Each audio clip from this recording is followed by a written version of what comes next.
Eu estava fora da cidade a negócios quando a mensagem de texto chegou no meu celular. Sua conta de luz está vencida. Fiquei encarando a tela muito confuso mesmo. Nossa conta deste mês estava nas alturas, mas Emily e eu estávamos fora há semanas. O apartamento deveria estar vazio. Abri o aplicativo da companhia de energia e verifiquei o consumo diário. E sem dúvida, estava havendo consumo todos os dias. E não era pouco. Parecia que alguém estava deixando o ar-condicionado ligado o tempo todo. Liguei para a Emily. Oi, amor. Quando você volta para casa? A doce voz dela soou do outro lado da linha. Provavelmente só na semana que vem. Não para de chover em Seattle, então nosso projeto atrasou. Já está com saudades? Eu disse que sim, mas meus dedos já estavam reservando um voo de volta para amanhã de manhã. Meu projeto tinha terminado mais cedo de qualquer forma, e decidi não mencionar nada com ela por enquanto. A conta de luz alta tinha me assustado. Imediatamente abri o aplicativo da nossa fechadura inteligente. Fiquei preocupado que alguém tivesse arrombado o apartamento, mas quando chequei os registros de acesso, não havia nada. Nas últimas 2 semanas, a fechadura não havia sido aberta nenhuma vez. Tentei pensar em outras explicações. Talvez algum vizinho tivesse dado um jeito de fazer um desvio na nossa rede elétrica. Mas morávamos no Riverside Estates, um condomínio fechado de alto padrão. Ninguém aqui arriscaria ir para a cadeia por causa de alguns trocados de energia. Ainda assim, eu não conseguia pensar em nenhuma outra razão. Como meu projeto já estava finalizado mesmo, peguei o primeiro voo para casa na manhã seguinte. Quando cheguei ao apartamento, Emily não estava lá, exatamente como tinha dito. Chequei as gavetas. Todos os objetos de valor ainda estavam lá. Definitivamente não era um roubo. Abri o armário e vi que as roupas que a Emily costumava usar não estavam lá. Ela realmente estava viajando a negócios. Depois de pensar bastante, desci para falar com a administração do prédio. Minha conta de luz está um absurdo, eu disse a eles. Não tem ninguém em casa há 2 semanas, mas ainda assim me cobraram $300. O segurança, um cara com um sorriso amigável e covinhas bem marcantes, acenou com a cabeça. Claro, cara. Deixa eu chamar o cara da manutenção e vamos dar uma olhada nisso. Eu os levei lá em cima até o quadro de energia. Bastou um olhar, e eu soube que não poderia ser um vizinho roubando luz. A caixa do painel estava trancada. Ninguém que morasse num lugar como este se daria todo esse trabalho para roubar eletricidade. O eletricista examinou tudo e balançou a cabeça. Senhor, não vejo nada de errado com o seu sistema elétrico. Balancei a cabeça e inventei uma desculpa. Entendi. Provavelmente nós apenas esquecemos de desligar o ar-condicionado antes de viajar. O segurança com covinhas deu um sorriso largo, mostrando seus dentes característicos. Sem problemas, cara. É só ligar pra gente se precisar de mais alguma coisa. De volta ao apartamento, vasculhei cada cômodo novamente. Ainda não conseguia encontrar nenhum vestígio de outra pessoa. Eu estava enlouquecendo. Desabei na cama, exausto. Foi então que eu vi a porta da frente se abrir. Dei um pulo, peguei o vaso do parapeito da janela e me escondi atrás da porta. Era quem quer que estivesse ficando ali. Mas então ouvi o som familiar das rodinhas de uma mala. Coloquei o vaso no chão e espiei. Era a Emily. Os olhos dela brilharam quando me viu. Você voltou mais cedo. Ela jogou os braços em volta de mim e se aninhou no meu peito. Eu franzi a testa. Achei que o seu projeto estava atrasado. Emily suspirou. Não parava de chover em Seattle, e estávamos apenas gastando diárias sentados sem fazer nada. Nosso chefe mandou a gente voltar para casa. Isso fazia sentido. A empresa da Emily fazia exposições ao ar livre. A chuva paralisava tudo. Ela sorriu para mim. E por que você voltou mais cedo? Eu nunca tinha suspeitado seriamente que a Emily estivesse me traindo antes, mas a situação era muito estranha. Ainda assim, eu tinha checado tudo e não tinha encontrado nada. E nós dois tínhamos o aplicativo da companhia de energia. Ela acabaria descobrindo sobre o problema da luz de qualquer maneira. Então, achei melhor ser sincero. Nós dois estávamos fora, mas nossa conta de luz veio absurdamente alta. Fiquei preocupado que alguém tivesse entrado, então voltei para checar. Não queria te preocupar. Emily riu. Aquele som tilintante que eu costumava amar. Ai, meu Deus. Isso é porque a gente esqueceu de desligar o ar-condicionado quando saiu. Eu só me dei conta ontem e desliguei remotamente. Eu me senti um idiota. Toda aquela preocupação por nada. Naquela noite, depois do jantar, algo ainda me incomodava. Abri o portal de gerenciamento do roteador e verifiquei os registros de conexão. Havia um dispositivo desconhecido. Um iPhone 16 Plus. Meu coração gelou. Alguém tinha estado no nosso apartamento. E a Emily tinha mentido sobre isso. Mas como eles conseguiram passar pela fechadura inteligente? Não consegui dormir naquela noite. Na manhã seguinte desci novamente à administração do prédio. Um segurança diferente estava de plantão dessa vez. Um cara de óculos. Alguém esteve no meu apartamento recentemente? Como nós tínhamos um andar inteiro só para nós no prédio, checar as câmeras foi fácil. O guarda puxou as imagens de 2 semanas da câmera do corredor do nosso andar. Nenhuma pessoa. Isso estava ficando bizarro. Seria um problema no roteador? Fiquei distraído o dia todo no trabalho. Quando cheguei em casa naquela noite, me joguei no sofá. Emily se aproximou com as mãos nas costas, sorrindo. O que foi, amor? Por que tão triste? Tentei afastá-la. Mas em vez disso, ela puxou um celular novinho em folha. Eu ia esperar até o seu aniversário. Mas você anda tão pra baixo ultimamente que eu queria te animar. Fiquei encarando o novo iPhone, incrédulo. Desde que nos casamos, essa foi a primeira vez que ganhei um celular totalmente novo. Normalmente, eu apenas herdava os antigos da Emily quando ela trocava de aparelho. Embora tivéssemos condições, ela sempre foi muito econômica com eletrônicos. Fiquei emocionado. Isso é mesmo pra mim? Emily acenou com a cabeça. Claro, você tem trabalhado tanto ultimamente. Você merece um presente. Ela me deu um beijo na bochecha. Eu me senti o pior marido do mundo. Emily era tão boa para mim. E lá estava eu, suspeitando que ela estivesse me traindo. Quanto à questão do roteador, talvez algum vizinho tivesse apenas usado o nosso Wi-Fi. Ou talvez o aplicativo estivesse com defeito. Abri a embalagem do celular e o liguei, planejando transferir tudo do meu antigo aparelho. Mas, quando fui fazer login com meu ID da Apple, descobri que alguém já estava logado. A embalagem estava lacrada quando eu a abri. Como alguém poderia ter usado aquele celular antes? Será que a Emily tinha sofrido um golpe? Comprado um telefone usado achando que era novo? Levantei-me para perguntar a ela, mas me contive. Coisas estranhas demais estavam acontecendo ultimamente. Eu deveria mesmo confrontá-la agora? Hesitei. Eu estava curioso para saber a quem pertencia aquele celular. Abri a galeria de fotos na esperança de encontrar alguma imagem. Havia 2 fotos. Uma foi tirada em algum lugar do nosso condomínio. A outra foi tirada dentro do nosso apartamento. A segunda foto mostrava parte da mão de um homem, pele escura, dedos longos. Inacreditável. Emily estava me traindo. Ambas as fotos estavam borradas, provavelmente tiradas por acidente. Ela havia comprado aquele telefone para o parceiro com o meu dinheiro, e agora estava me empurrando a sobra dele. Emily, você realmente se superou. Nós estávamos juntos desde a faculdade, através de anos de namoro e casamento. Eu nem sabia quando ela tinha começado a trair. Todos esses anos eu me matei de trabalhar para sustentá-la, passando 2/3 do ano viajando a trabalho. E tudo o que eu ganhei em troca foi uma grande rede de mentiras. Fechei a porta do quarto e acendi um incenso, tentando me acalmar. Emily entrou de repente, irritada. Marcos, você está com isso aqui dentro de novo? Apaguei o incenso e fui abrir a janela. Eu ia pegar aquele mentiroso hoje. Eu só não conseguia entender como eles burlaram a fechadura inteligente. Joguei o modelo da nossa fechadura no Google para ver se havia alguma vulnerabilidade conhecida. Não apareceu nada. Fui até lá e comecei a massagear os ombros da Emily. Desculpe, estou apenas estressado com o trabalho. Não vai acontecer de novo. Emily bufou e se afastou com aquela atitude que eu costumava achar fofa, como um gatinho irritado. Agora eu só a via pelo que ela era. Uma traidora. Mais tarde, dei uma busca no criado mudo da Emily. Olhei as coisas dela. 2 itens caros estavam faltando, e havia um frasco novo de perfume masculino no fundo da gaveta. Eles estavam realmente aproveitando. Naquela noite, as mãos da Emily deslizaram para tocar meu ombro. Eu me esquivei. O trabalho está uma loucura agora. Preciso dormir. Reunião cedo amanhã. Emily fez um som de irritação, mas virou para o outro lado. No dia seguinte, no trabalho, fiquei observando o portal do roteador no meu celular, esperando aquele iPhone 16 Plus se conectar novamente. Ele apareceu no meio da manhã. Perfeito. Ele tinha calculado para o momento em que eu normalmente estaria no escritório. Falei para o meu assistente Kevin. Emergência familiar. Me ligue se surgir algo urgente. Kevin acenou com a cabeça. Pode deixar, chefe. Dirigi para casa como um maníaco, levando minha Mercedes ao limite. Um trajeto de 15 minutos me levou 5. Estacionei e subi correndo. Emily estava na cozinha de avental cozinhando. Ela só cozinhava em casa quando não estava viajando a trabalho. Ela pareceu surpresa ao me ver. O que você está fazendo em casa? Esqueceu alguma coisa? Eu a ignorei e fui direto vasculhar o quarto. O quarto de hóspedes. Olhando atrás das cortinas, embaixo das camas, até do lado de fora das janelas. Nada. Apenas a Emily. Onde ele está? Cadê o cara? Emily me seguiu até o quarto. Que cara? O que está acontecendo com você? Respirei fundo. Onde afinal ele poderia estar se escondendo? Emily parecia magoada. Marcos, o que há de errado com você? Eu estava mal conseguindo me conter, lançando-lhe um olhar gélido. Mas ela simplesmente continuou se fazendo de inocente, levando a comida para a mesa de jantar. O trabalho está tão ruim assim? Você parece tão estressado. Fiz o seu prato favorito. Costela assada. Eu resmunguei. Muito ocupado? Não pode ficar para o almoço? Aquela comida nem era para mim. A Emily era obcecada com a boa forma. Quando eu não estava em casa, ela só comia salada e frango grelhado. A costela era para ele. Desci novamente à administração do prédio. Alguém veio ao meu apartamento hoje? Era o segurança com as covinhas de novo. Ele puxou as imagens. Revisamos 2 vezes. A câmera do elevador só mostrava eu saindo para o trabalho e depois voltando. Ninguém mais. Será que o namorado da Emily era um fantasma? Voltei para o trabalho, distraído e confuso. Na minha mesa fiquei encarando o meu celular, tentando entender por que eu não tinha conseguido pegá-los. Eu cheguei em casa e o cara tinha sumido. Isso significava que ele sabia que eu estava a caminho. Mas como? Então, olhei para o meu novo presente. O iPhone usado.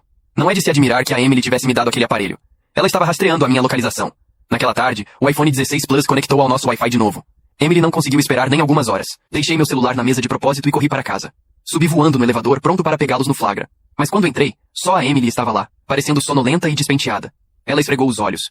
Marcos, por que você está em casa de novo? Vasculhei todos os lugares, ainda nenhum sinal de ninguém. Mas o que é isso? Eu tinha deixado o celular no escritório. Como eles ainda sabiam? Voltei correndo para o trabalho. Kevin me chamou num canto quando cheguei. Cara, você deixou seu celular. O chefe tentou falar com você e ficou bravo. Suspirei e fui levar uma bronca na sala do meu chefe. Eu estava fazendo uma pausa para um café lá embaixo. Menti. Depois do sermão, eu convenci meu chefe com jeitinho a me dar o dia de amanhã de folga. Emily tinha sido paciente hoje. Amanhã ela faria o seu movimento. Na manhã seguinte, entreguei o celular novo a um colega de trabalho e pedi que ele o levasse para o escritório. Troquei de volta para o meu celular antigo e estacionei atrás do nosso prédio, com os olhos grudados no aplicativo do roteador, esperando aquele iPhone 16 Plus aparecer. Eu o pegaria hoje, sem dúvida. Mas esperei o dia todo, do amanhecer ao anoitecer. Nada. Me senti completamente derrotado. Se eles não estavam me rastreando pelo celular, de que outra forma estariam monitorando a minha localização? No dia seguinte tive que voltar ao trabalho. No segundo em que me sentei à mesa, o iPhone 16 Plus conectou. Mandei mensagem no nosso grupo de amigos. Vai, vai, vai! Aquilo era humilhante, mas eu precisava lidar com a situação. Eu tinha chamado meus parceiros, meus amigos mais próximos, e posicionado eles ao redor do prédio. No momento em que eu desse o sinal, eles bloqueariam tanto a porta do meu apartamento quanto a entrada do prédio. A Emily podia rastrear a minha localização, mas não a dos meus amigos. Corri para casa. Eu finalmente veria quem era o tal sujeito. Quando cheguei ao meu andar, meus amigos estavam esperando, tentando me acalmar. Marcos, cara, fica frio. Ela não vale você perder a cabeça. Respirei fundo e empurrei a porta. De novo, nada. Procuramos em todos os cômodos. Apenas a Emily. Eu senti como se estivesse enlouquecendo. Será que o parceiro dela era de fato um fantasma? Meus amigos todos me olharam como se eu tivesse criado uma segunda cabeça, claramente pensando que eu tinha ficado maluco. Emily saiu com um roupão de seda, parecendo meio adormecida e confusa. Por quê? Por que está todo mundo aqui? Meus amigos trocaram olhares constrangidos. Eu perdi a cabeça, apontando para a Emily. Onde ele está? Onde o seu namorado está se escondendo? Os olhos da Emily se encheram de lágrimas. Marcos, o que você está fazendo? Você anda estressado ultimamente, mas não pode simplesmente me acusar de traição. Ela começou a chorar. Meus amigos acompanharam eu e a Emily nos apaixonarmos na faculdade. Eles viram todo o nosso relacionamento. Vê-la chorar fez com que eles se sentissem mal, como se tivéssemos sido injustos com ela. Aquele choro. Eu conhecia cada nuance do choro da Emily. Quando ela chorava de verdade, os ombros tremiam primeiro, e ela sempre tentava segurar as lágrimas por alguns segundos antes de deixar escapar. Mas aquele choro ali era diferente. Perfeito demais. Lágrimas na medida certa. Voz na tonalidade ideal de ferida e inocente. Era uma performance, e eu a conhecia bem o suficiente para saber disso. Mas meus amigos não. Pedro foi o primeiro a se mover. Pousou a mão no meu ombro com aquele jeito paternal que ele tinha. Marcos, cara, talvez você precise de um tempo. Está visivelmente exausto. Jorge acenou com a cabeça, desconfortável. Olha, nós te apoiamos, mas... A Emily está chorando, mano. Você tem certeza de tudo isso? Não. Eu não tinha certeza de nada. Esse era exatamente o problema. Fiquei no meio daquela sala como um idiota, olhando pro chão de madeira que eu mesmo escolhi quando reformamos o apartamento. A Emily sabia disso. Sabia que eu me sentia responsável por cada detalhe desse lar que construímos juntos. E estava usando isso contra mim. Cada lágrima calculada para me fazer parecer o vilão diante das pessoas que eu mais respeitava. Tá bom, disse finalmente. Desculpa, Emily. As palavras saíram com um sabor de cinza na boca. Meus amigos foram embora rapidinho, sem saber para onde olhar. Emily trancou o banheiro por 40 minutos. Quando saiu, tinha refeito a maquiagem completamente. Claro. Eu te perdoo, ela disse, como se tivesse me dado um presente caríssimo. Mas Marcos, você precisa procurar ajuda. Isso não é normal. Concordei com a cabeça. Deixei ela acreditar que tinha ganhado. Naquela noite, deitado no escuro ao lado dela, fui montando o quebra-cabeça na cabeça. Uma peça de cada vez. A fechadura inteligente nunca tinha sido ativada. As câmeras não mostravam ninguém. E mesmo assim, alguém esteve no meu apartamento. Alguém que a Emily conseguia avisar nos segundos em que eu decidia voltar para casa. Mas como? Eu tinha descartado o celular como forma de rastreamento. Estava errado. Não era o celular que ela rastreava. Era o carro. Na manhã seguinte, enquanto a Emily dormia, desci para a garagem. Levei 15 minutos procurando. Encontrei o dispositivo colado embaixo do para-choque traseiro da Mercedes. Menor que uma caixa de fósforo. Sem fio. Bateria própria. Ela tinha planejado isso com cuidado. Com antecedência. Isso não era um affair impulsivo de alguém que escorregou numa fraqueza. Era uma operação montada com fria precisão. Tirei o rastreador e não o destruí. Coloquei no bolso do paletó.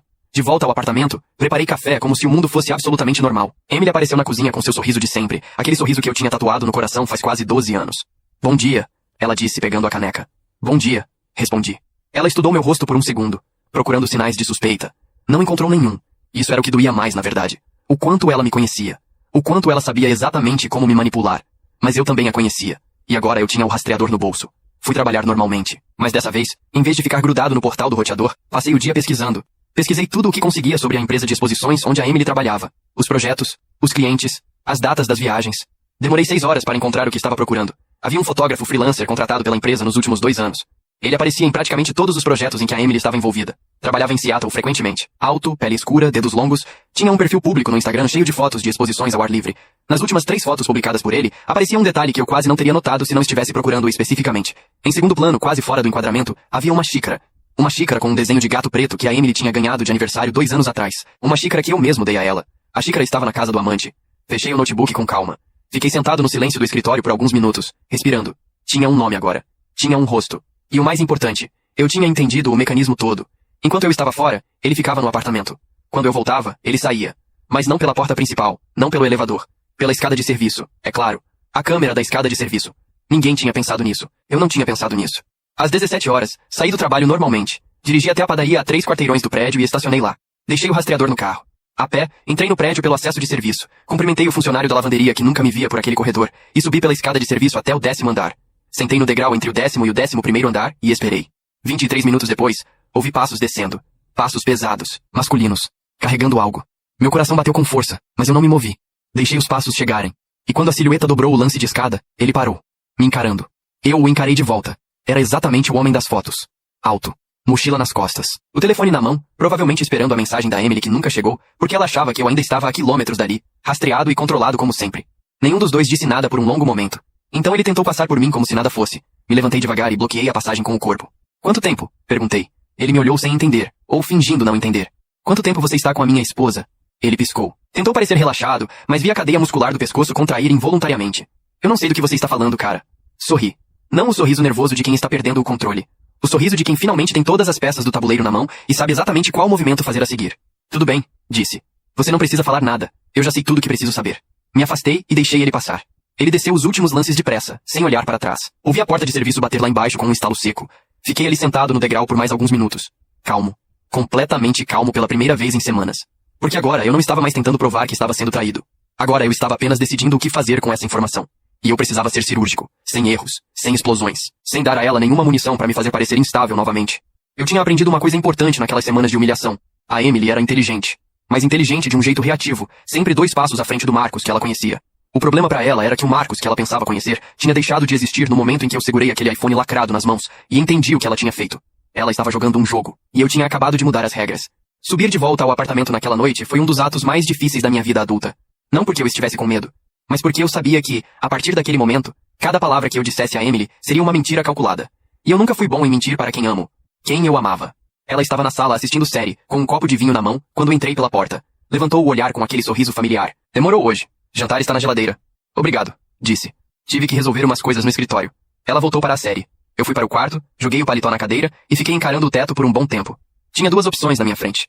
A primeira era a óbvia. Confrontar, explodir, chamar advogado e terminar tudo num caos de acusações e choros. Seria rápido. Seria satisfatório por exatamente 30 segundos. E depois eu perderia tudo que construí em 12 anos sem nenhum controle sobre o resultado. A segunda opção era mais difícil. E era a única que fazia sentido. Na manhã seguinte, liguei para o meu irmão mais velho, Rafael. Rafael é advogado especializado em direito de família há 15 anos. Ele nunca gostou muito da Emily, mas nunca disse isso abertamente porque sabe que eu odeio interferência no meu casamento. Quando me viu chegar no escritório dele sem hora marcada numa terça-feira de manhã, ele fechou a porta antes mesmo de eu sentar. Fala, disse ele. Contei tudo. Do começo, a conta de luz, o iPhone, o rastreador, a escada de serviço, o fotógrafo, a xícara. Rafael me ouviu sem interromper, com aquela postura de advogado que ele nunca consegue desligar completamente, mesmo quando está ouvindo o próprio irmão. Quando terminei, ele ficou em silêncio por uns 10 segundos. Você confrontou ela? Não diretamente. Bom, ele abriu a gaveta e tirou um bloco de notas. Então você ainda tem vantagem. Escuta o que eu vou te dizer agora e não faz nada sem me consultar primeiro. Rafael passou a hora seguinte me explicando com precisão cirúrgica o que eu precisava documentar, como eu precisava me comportar e principalmente o que eu não podia fazer de jeito nenhum. Nada de confronto, nada de gravar conversas sem consentimento, nada de mexer nas contas conjuntas ainda, nada que pudesse me pintar como o agressor num eventual processo. Você precisa de um detetive particular, ele disse no fim. Alguém que saiba o que está fazendo. Eu tenho um contato. Quanto tempo vai levar? Rafael me olhou com aquela paciência irritante de irmão mais velho. O tempo necessário. Você esperou 12 anos para descobrir isso. Consegue esperar mais algumas semanas para sair dessa situação com tudo que é seu. Ele tinha razão. Eu sabia que tinha razão. Voltei para o apartamento com um plano real pela primeira vez. Contratei o detetive naquela mesma tarde. Um ex-policial chamado Souza. Baixo, discreto, com um jeito de não chamar atenção que eu jamais teria conseguido fingir. Ele não precisava de muita coisa para começar. Eu já tinha feito metade do trabalho. Nas semanas seguintes, aprendi a viver em 2 mundos paralelos. De dia, eu era o Marcos de sempre. Carinhoso, atencioso, absolutamente normal. Levei a Emily para jantar fora 2 vezes. Comprei flores sem motivo aparente. Dei risada das piadas dela. Assisti série no sofá ao lado dela. E todas as noites, antes de dormir, eu checava o e-mail criptografado que Rafael tinha criado e lia os relatórios do Souza. O fotógrafo se chamava Daniel Meirelles. 34 anos. Divorciado. Morava num apartamento a 12 minutos do nosso condomínio. Tinha começado a trabalhar com a empresa da Emily 2 anos e 3 meses atrás. Exatamente 2 meses depois que eu aceitei aquele projeto de longo prazo que me manteve fora de casa por quase 6 meses consecutivos. 2 meses. Ela não tinha esperado nem 2 meses. O Souza foi meticuloso. Horários, encontros, registros de acesso ao condomínio. Porque o Daniel, descobrimos, tinha conseguido um cartão clonado de visitante através de um funcionário da manutenção demitido 3 meses antes. Era por isso que a fechadura inteligente nunca registrava nada. Ele não usava a porta do apartamento. Entrava pelo subsolo com o cartão, subia pela escada de serviço e a Emily o esperava com a porta entornada. Engenhoso.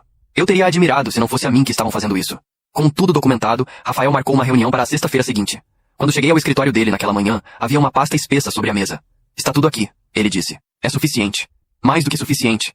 Peguei a pasta, olhei para a foto na primeira página. A Emily e o Daniel num restaurante, rindo. A mão dela sobre a mão dele sobre a mesa. Uma foto completamente banal. E ainda assim, algo nela me fez parar por completo. Eu reconhecia aquele restaurante. Era o mesmo lugar onde eu tinha pedido a Emily em casamento 11 anos atrás. A mesma mesa, perto da janela, com vista para o rio. Fechei a pasta devagar. Rafael me observou em silêncio. Marcos, estou bem, disse. E eu estava, completamente bem. Porque de repente eu me lembrei de uma coisa que a Emily tinha dito na noite em que me entregou o iPhone, enquanto eu ficava emocionado com o presente, sem entender nada. Ela tinha sorrido e dito, você merece um presente. Eu tinha interpretado aquilo como culpa. Agora eu entendia que era outra coisa completamente diferente. Era despedida. A Emily estava se preparando para ir embora. E eu tinha quase deixado ela sair do meu jeito, no tempo dela, com metade de tudo que era meu nas mãos. Me levantei, coloquei a pasta embaixo do braço e olhei para o Rafael.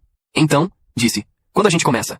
Rafael tinha aprendido ao longo de 15 anos de advocacia que o momento do movimento importa tanto quanto o movimento em si.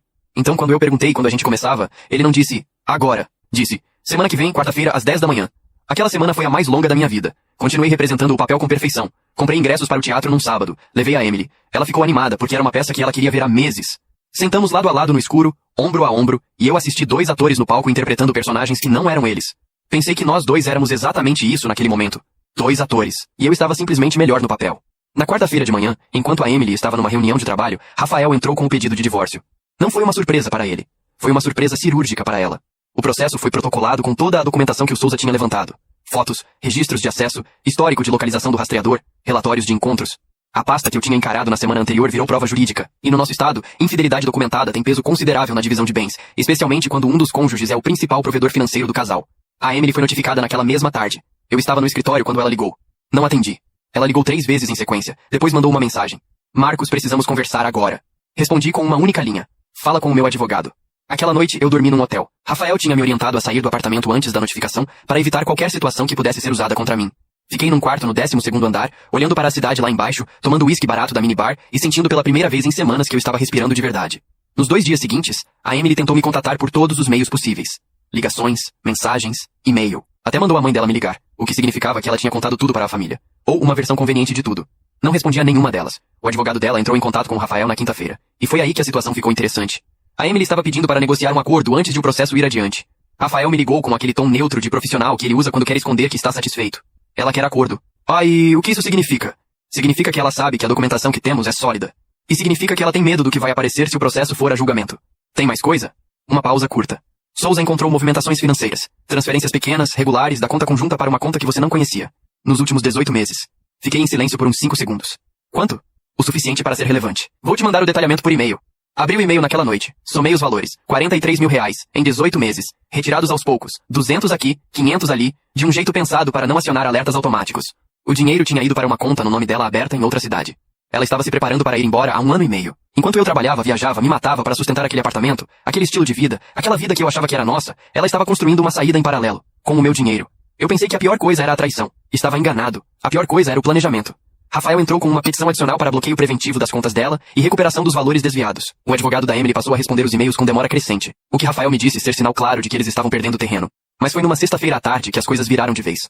O Souza me mandou uma mensagem curta. Pode falar? Liguei imediatamente. Seu Daniel Meireles é casado. Ele disse sem preâmbulo. Demorei 1 segundo para processar. O quê? Casado. 2 filhos. A esposa mora em Campinas. Ela não sabe de nada. Mas existe uma segunda mulher que sabe.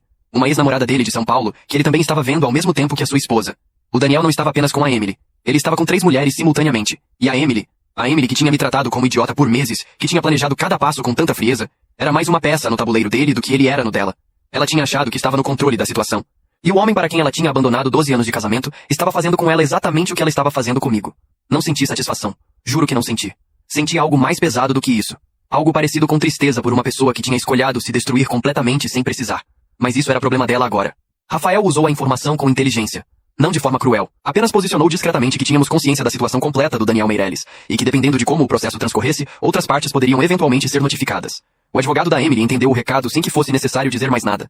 Na segunda-feira seguinte, recebi uma ligação do Rafael às 8 da manhã. Ela aceitou os termos. Todos? Todos.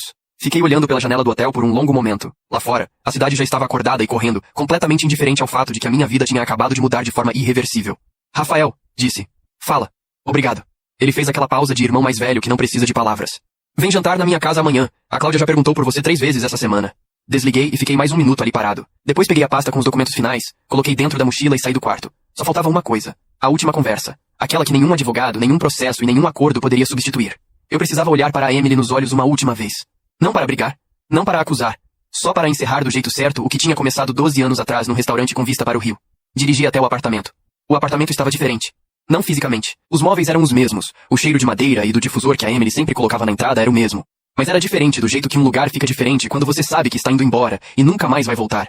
Como se os objetos já soubessem antes de você. A Emily estava sentada na mesa da cozinha. Sem maquiagem. Com uma xícara de chá na frente, as 2 mãos em volta dela. Não a xícara do gato preto. Uma xícara simples, branca. Ela levantou os olhos quando me viu entrar. Não disse nada por alguns segundos. Eu também não. Depois ela disse baixinho. Você podia ter me ligado. Podia, concordei. Mas preferi vir pessoalmente. Puxei a cadeira do outro lado da mesa e sentei. Nós 2 ali, como tantas outras vezes. Tantos cafés da manhã, tantos jantares, tantas conversas banais sobre o dia. 12 anos de uma vida inteira condensados naquela mesa de madeira. Eu sei que não adianta desculpa, ela disse. Não adianta. Marcos, eu... Ela parou. Olhou para a xícara. Eu não sei o que aconteceu comigo. E foi aí que eu percebi algo que eu não esperava perceber naquele momento. Ela estava sendo honesta. Pela primeira vez em muito tempo, a voz dela não tinha camadas. Não tinha performance. Era só uma pessoa sentada numa cozinha que não reconhecia mais a si mesma, tentando encontrar palavras para uma coisa que não tinha palavras boas. Eu poderia ter aproveitado aquele momento para dizer tudo que eu tinha ensaiado nas últimas semanas.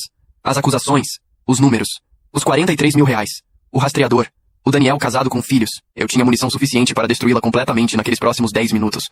Mas olhei para ela e não senti vontade nenhuma de fazer isso.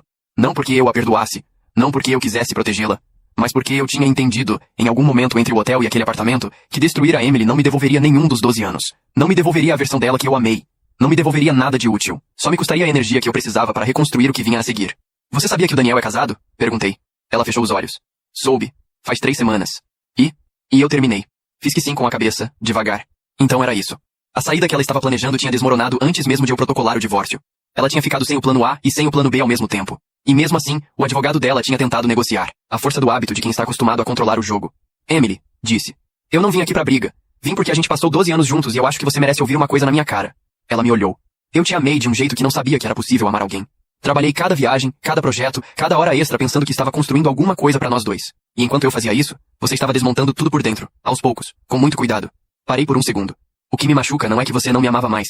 Isso acontece, eu entendo. O que me machuca é que você não me respeitou o suficiente para ser honesta. Os olhos dela encheram de lágrimas. Dessa vez eu reconhecia o choro. Era real. Eu sei, ela disse quase sem voz. Tudo bem, respondi. E eu quis dizer isso de verdade. Você vai assinar os documentos. Eu fico com o apartamento e com a recuperação dos valores. Você fica com o carro e com a sua conta pessoal. O Rafael já passou tudo isso pro seu advogado. Ela assentiu sem contestar. Me levantei, peguei a mochila, caminhei até a porta e parei com a mão na maçaneta. Uma última coisa, disse sem me virar. O quê? Aquela xícara do gato preto. A que você levou pra casa dele. Fica com ela. Abri a porta e saí. Assinar os documentos levou menos tempo do que eu esperava. Uma tarde num cartório, 2 canetas, algumas testemunhas. 12 anos viraram papel em menos de 2 horas. Saí de lá com uma pasta de documentos e uma leveza estranha no peito que eu demorei alguns dias para identificar. Não era felicidade. Ainda não. Era liberdade. Voltei a trabalhar de manhã e parei de viajar na mesma proporção que antes. Renegociei 2 projetos, deleguei mais responsabilidades, passei a chegar em casa antes das 7. Descobri que cozinhava razoavelmente bem quando tinha tempo para tentar. Que eu gostava de silêncio de um jeito que nunca tinha dado espaço para perceber. O Rafael me ligou 2 meses depois com uma notícia. O emprego da Emily tinha passado por uma reestruturação, e o contrato do Daniel Meirelles como freelancer tinha sido encerrado. Nenhum dos dois tinha planejado aquilo. Às vezes o mundo tem um jeito torto de equilibrar as coisas sem que você precise fazer nada. Hoje, num domingo de manhã, sentado na varanda do apartamento que é completamente meu, tomando o café que preparei sem pressa, penso no que aprendi com tudo isso. Não de um jeito amargo, de um jeito claro. Eu aprendi que o silêncio de quem está planejando te machucar tem um som muito específico. Aprendi que a calma não é fraqueza, é a arma mais afiada que existe. Aprendi que a hora certa de agir não é quando a raiva está no pico, é quando a cabeça está fria e a pasta de documentos está completa. E aprendi principalmente que a maior traição que uma pessoa pode cometer não é contra você, é contra ela mesma. Porque a Emily era inteligente, era capaz. E escolheu gastar toda essa inteligência construindo uma mentira em vez de construir uma saída honesta.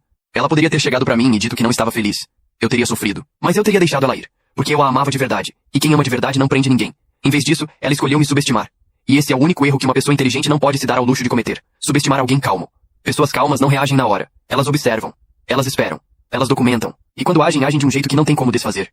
Levanto, lavo a xícara, olho pela janela o dia que está começando. Tem muita coisa boa ainda por vir. E para todos vocês que chegaram até aqui o final desse vídeo, não se esqueçam de comentar o que acharam da nossa história aqui nos comentários. Não esqueçam de comentar aqui embaixo também, baseado e baseados. Se você não comentou lá no começo, comenta agora. Comenta aí que a gente vai esperar vocês comentar.